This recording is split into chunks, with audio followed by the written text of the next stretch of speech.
Who revolutionized revolutionized hairstyles in the 1960s with low maintenance cuts?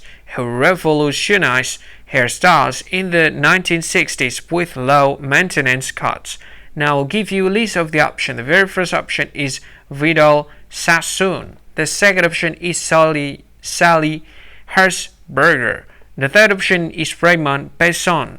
And the very last option is Louis Alexander Raymond. So from these four options, what do you think? Which one is the correct answer for the question?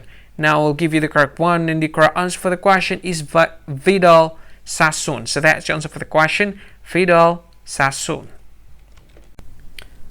Hi, thank you so much for watching this video. If you find these videos very useful, you need to help this channel to grow by subscribing this channel. Click this subscribe button and don't forget to like this video.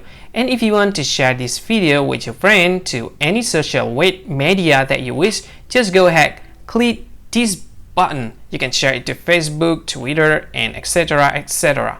I think that's all of it. Thank you so much. Once again, thank you so much for watching this video, and see you again in another lovely and sweet video. Bye bye. See you again.